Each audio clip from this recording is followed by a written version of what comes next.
Welcome to the first episode of my vlog. And we start off this episode in a very special place in the treehouse on the Microsoft campus and with a very special guest that many of you maybe already know. I can give you a hint. It's a Swiss guy, MVP for many years, and I was surprised to see how much fame he already has here in Redmond of people that told me followed his blog. So Thomas, welcome to my blog and welcome to the Microsoft family. Thank you, Dave. Thank you very much for having me on your vlog, and thanks for having me here in the Microsoft treehouse. You're welcome. Now, Thomas, I think many want to know, what is it that you now do? You just started on February 1st, so what is your new role at Microsoft? Yeah, so I started, again, as you said, February 1st as a cloud ops or cloud advocate. And as you said, as I mispronounced it already, we are focused on the ops side of things in the cloud advocates team. That sounds very interesting. I know it's a huge team. It started out with a heavy focus on the developer side of what you mentioned and started to rolling more and more focus also on the infrastructure and the operations side. So what is it exactly how your team is set up and what they do? Yeah, so we are part of developer relations in Azure. Our team is basically a part of the cloud advocates team. And my specific team is focused on the ops side of things. So we are not just focusing on developer side of Azure, we are really focusing on the IT pro and ops side and like helping those people understanding what they need and showing them the cool stuff which happens in Azure. And obviously one of the big parts is to find the pain points of our customers and then go to the specific engineering teams and tell them, look, we need to fix this because we have a couple of customers which they found a real pain point.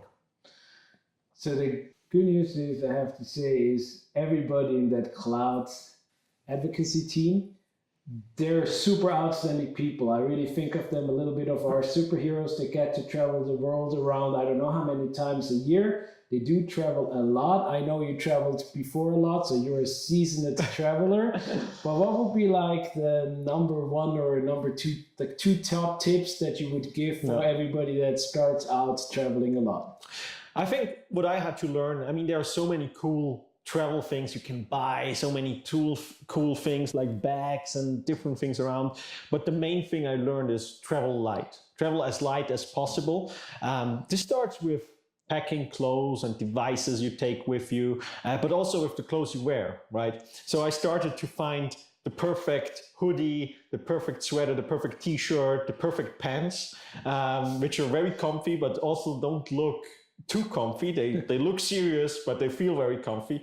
I think that's an important part of it. And especially if you don't have a lot of things with you, everything you left at home is like one thing you have to care less about, right? So that's my main lessons learned from the past.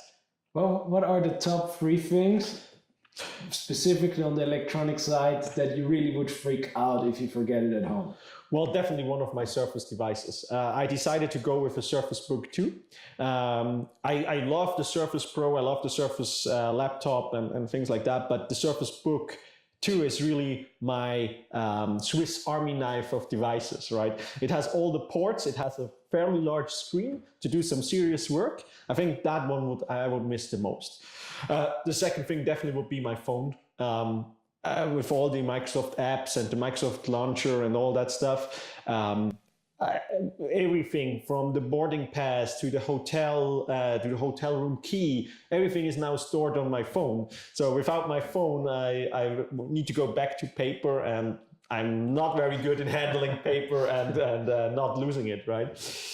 And the second thing, I think it's less technical, but it's all my running stuff. So I like to do, like especially when I'm away for a week or something, I like to go for a run at the hotel gym or outside, just to do something for my health a little bit.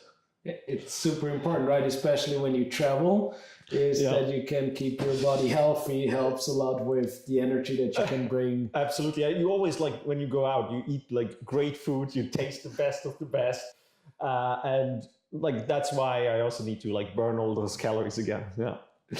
Okay, great. Now, in the past, you have worked on countless customer projects.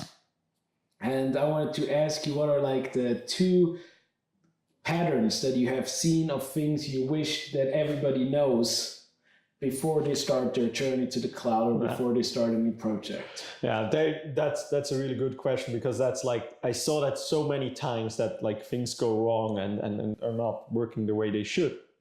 I think first one is really important is that you have good requirements engineering, right?